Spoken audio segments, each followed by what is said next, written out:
April 12, 1943. 17,500 feet above the English Channel, a thin veil of cirrus caught the low sun and turned the water below into a sheet of hammered silver. Oberleutnant Hans Richter's fingertips were numb inside his leather gloves as he thumbed the oxygen regulator and squinted through salt-encrusted perspex. The cockpit of his Messerschmitt, a Bf 109G, its mottled fuselage still carrying the chalky dust lines of the German coast, felt smaller than it had on the briefings.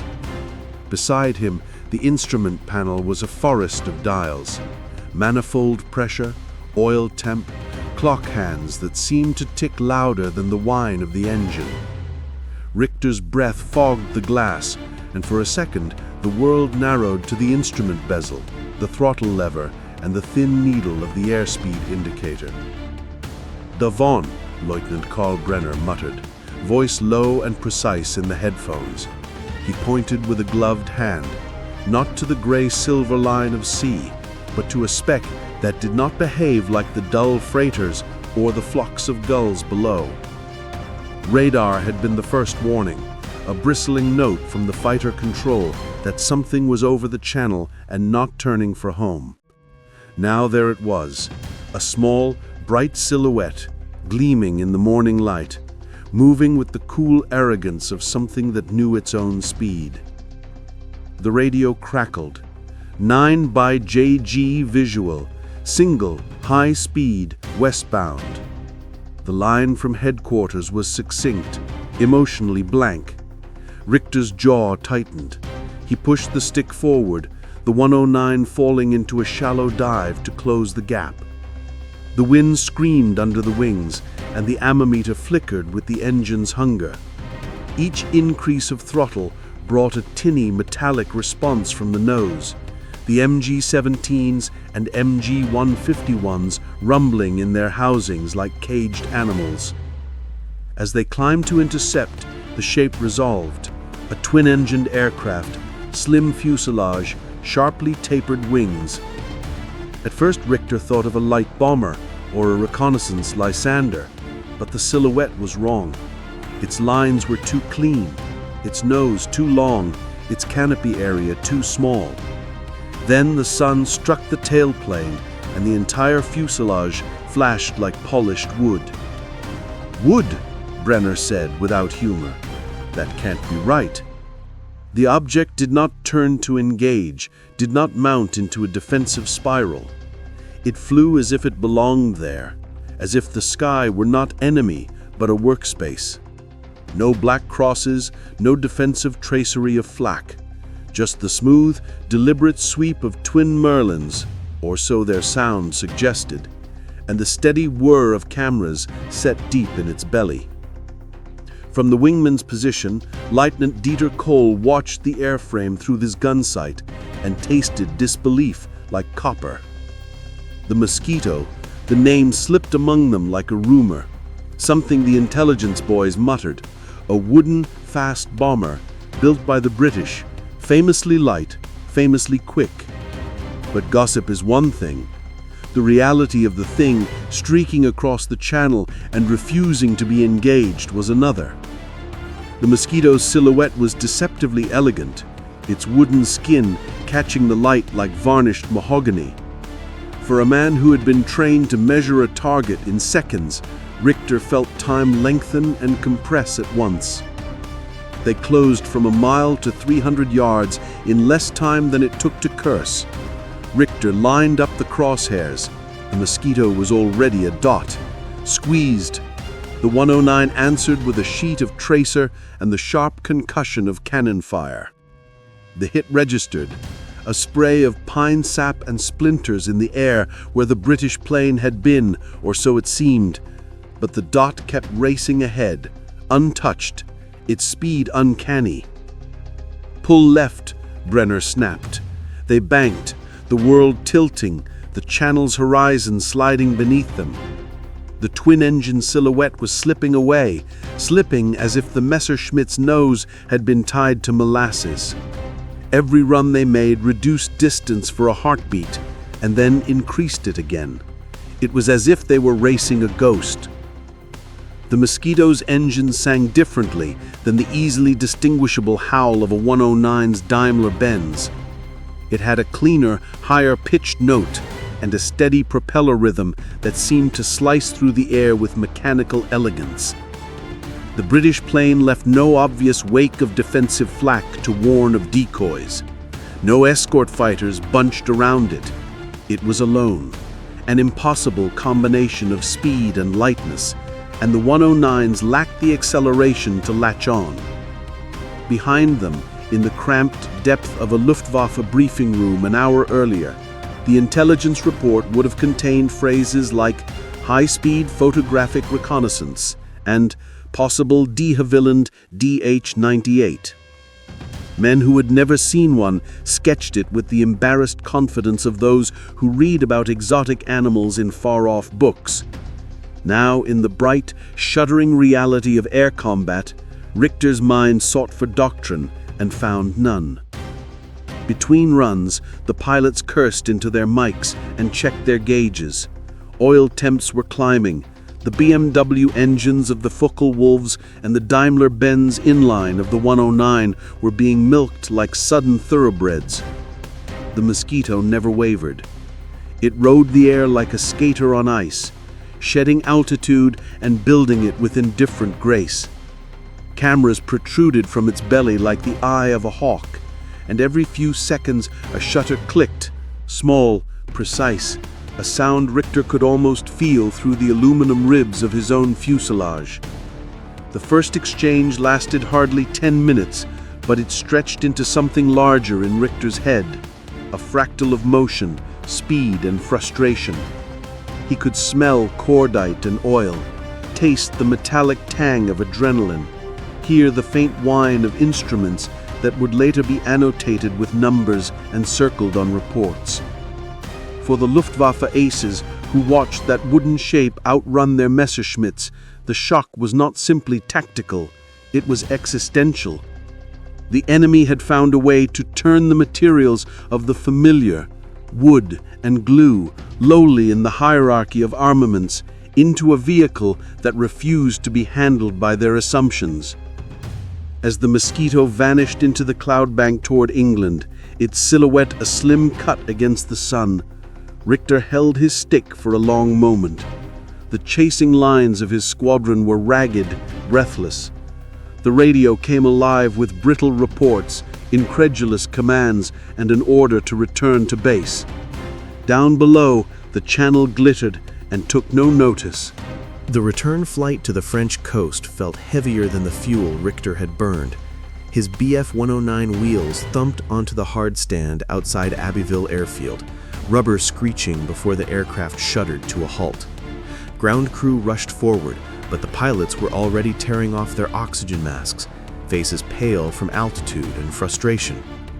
A thin wind swept across the field, carrying the smell of petrol, warm metal, and the lingering exhaust of returning sorties.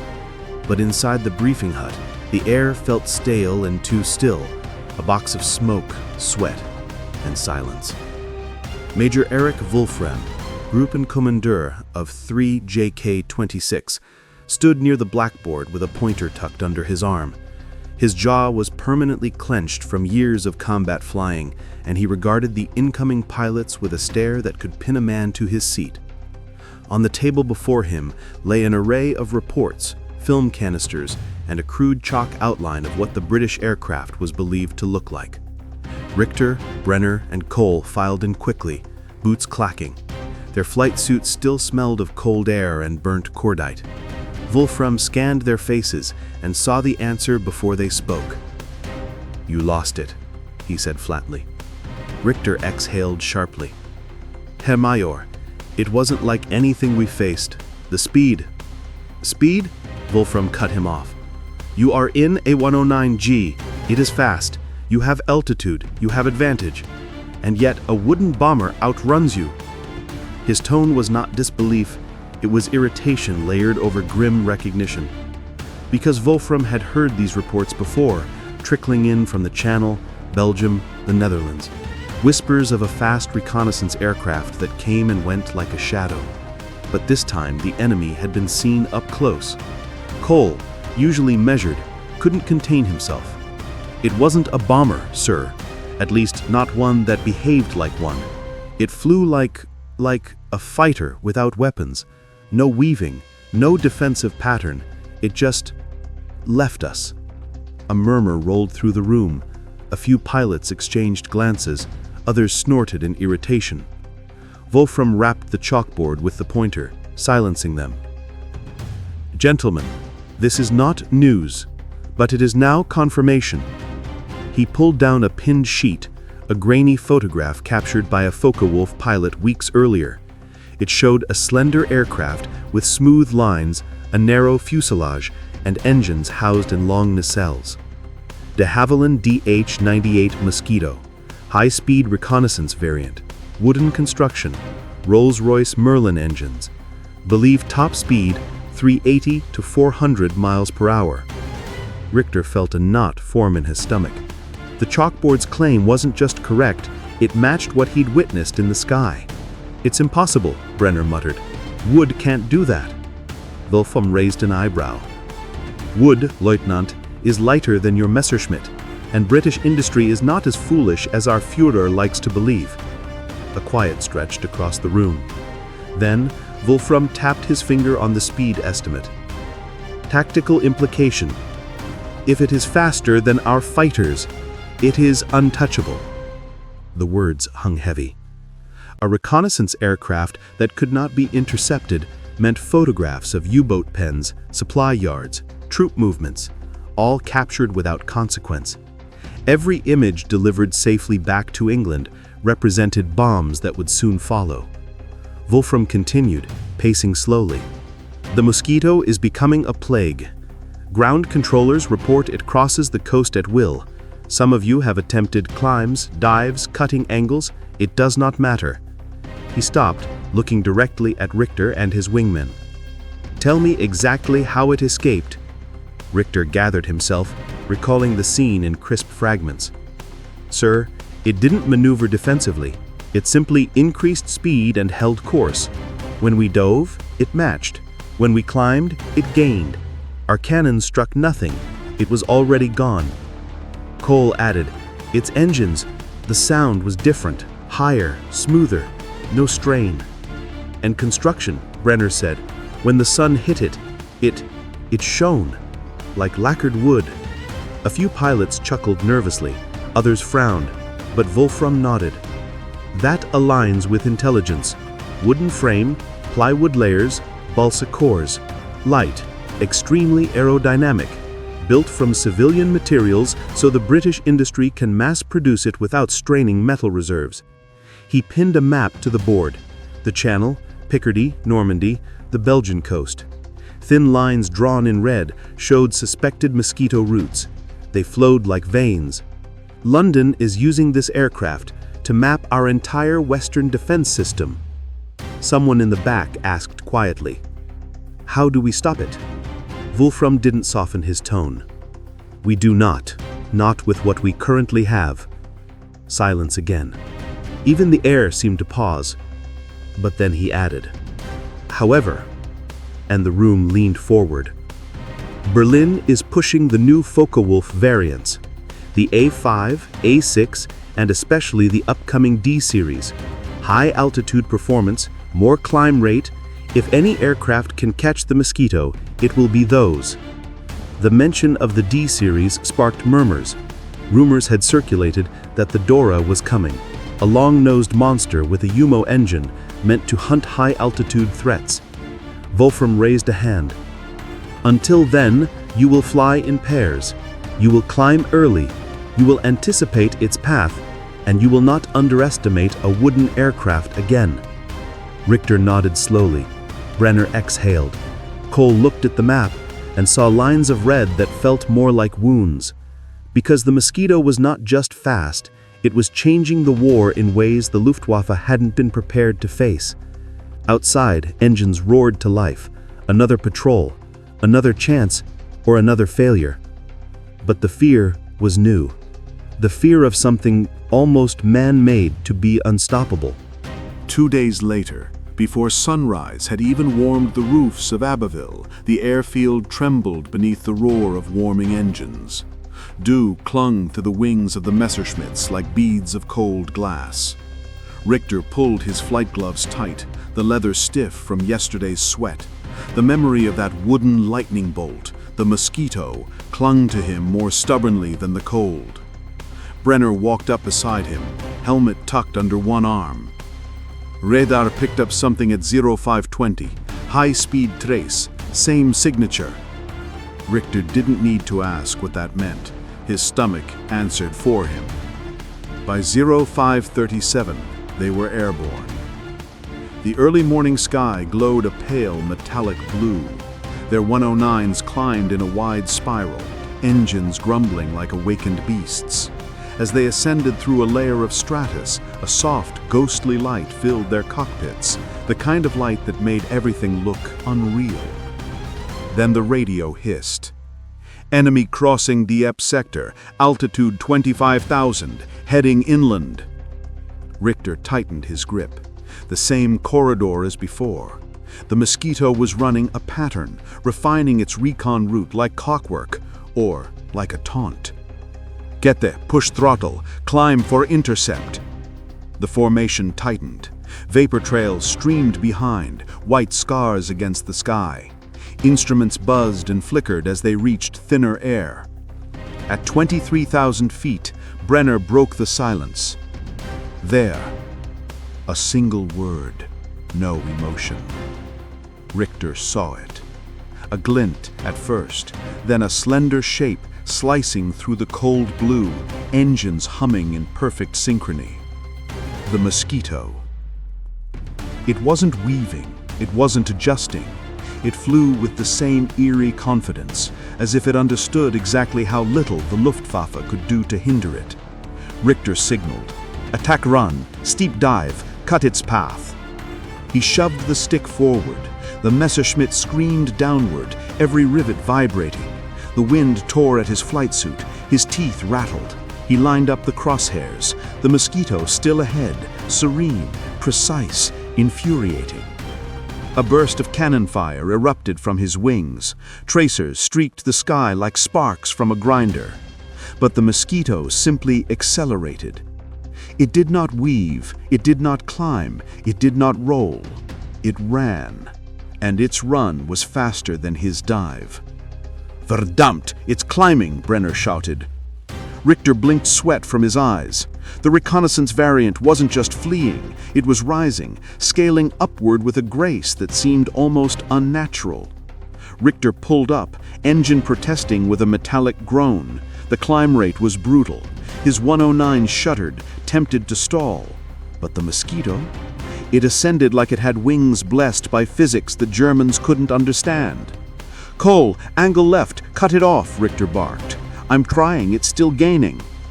They fired again. Again, shots missed. The Mosquito left only thin contrails, curling in the cold air like delicate threads. The British pilot must have seen them, must have heard their cannons, felt their presence. But he didn't need to, because he didn't need to. A wooden machine was outrunning 3 Messerschmitts, and it was doing so without breaking its rhythm. As they pushed their engines into the danger zone, Richter felt his plane tremble with a warning vibration. Oil temp rising, RPM nearing redline. Break off, he commanded, before anyone killed themselves chasing the impossible.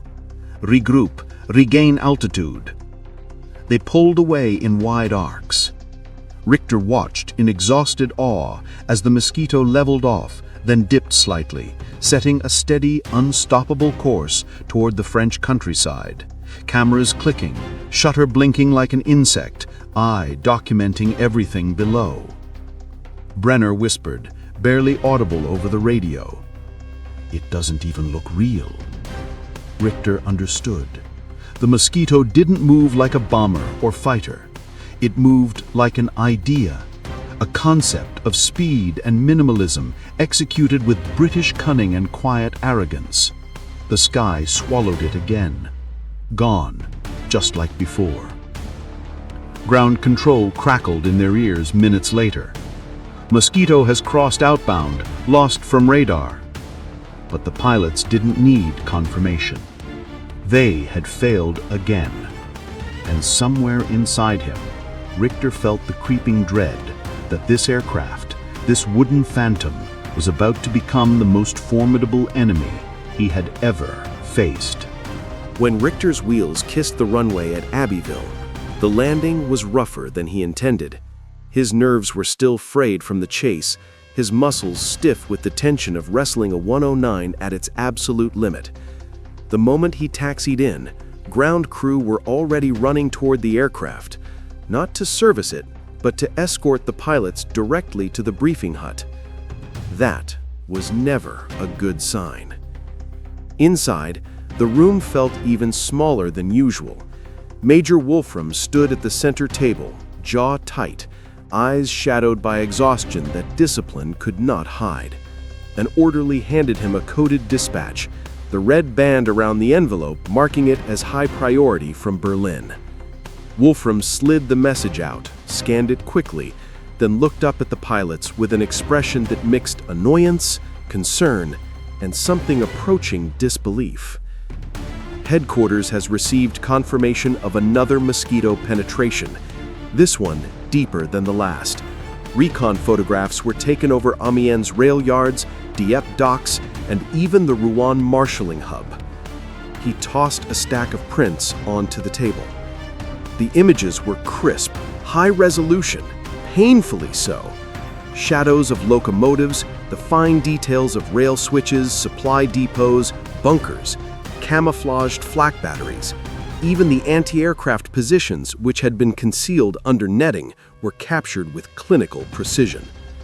Brenner swore softly. A single aircraft covered all that? Wolfram nodded, and it escaped without damage. A thick silence settled. The only sound was the rustle of maps as Wolfram slapped them onto the table. Berlin is furious, Goering in particular. He tone hardened. He is demanding to know why 3 fighters, brand new fighters, failed to stop a machine built from plywood and carpenter's glue. Cole stared at the photographs, frustration flaring in his eyes. Sir, with respect, how do they expect us to intercept something that climbs faster, dives faster, accelerates faster, and is made of wood, Brenner added bitterly, which somehow makes it lighter than the air it cuts through. Wolfram raised a hand to silence them. Berlin believes the solution is tactical. They are convinced that you simply need to anticipate its route earlier. Use altitude advantage, coordinate with radar stations. They recommend vertical interception patterns. Richter felt anger simmer in his chest. Sir, we did all that. It didn't matter.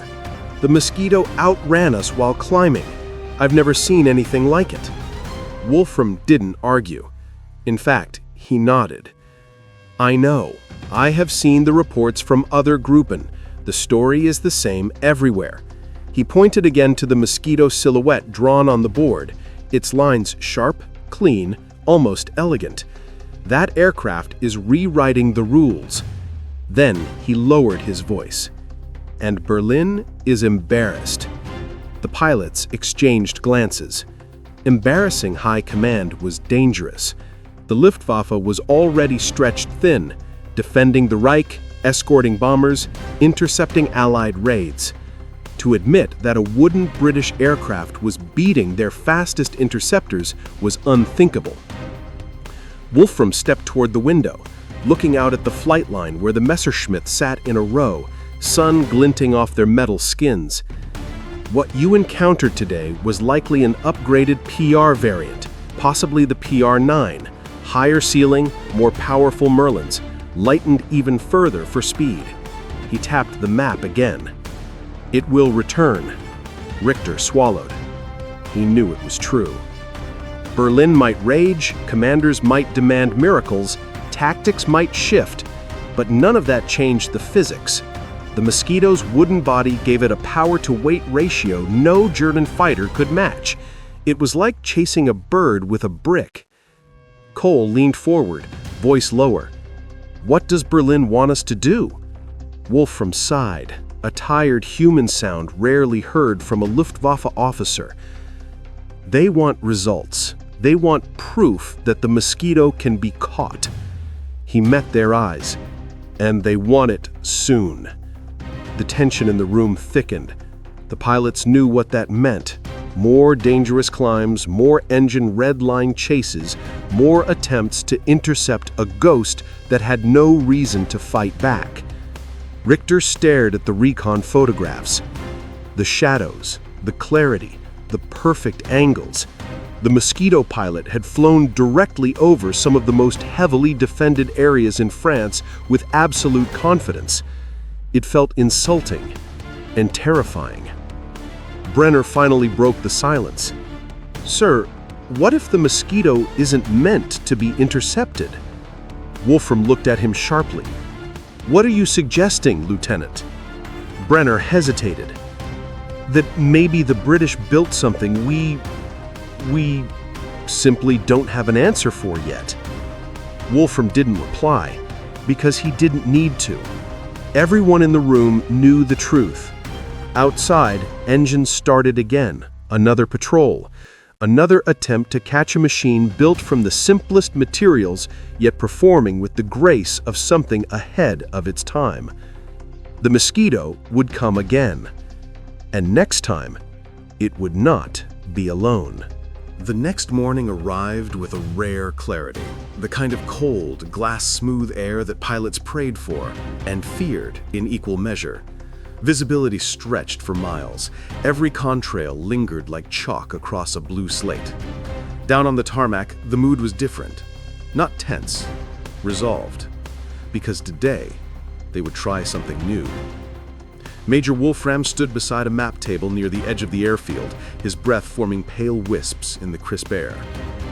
"Your Messerschmitts will be bait," he said plainly. "The Focke-Wulfs will be the knife." Richter frowned, stepping closer. "Sir?" Wolfram gestured to the horizon, where silhouettes of bulky FW-190 A5Ss sat warming their engines, their radial noses gaping like steel fists.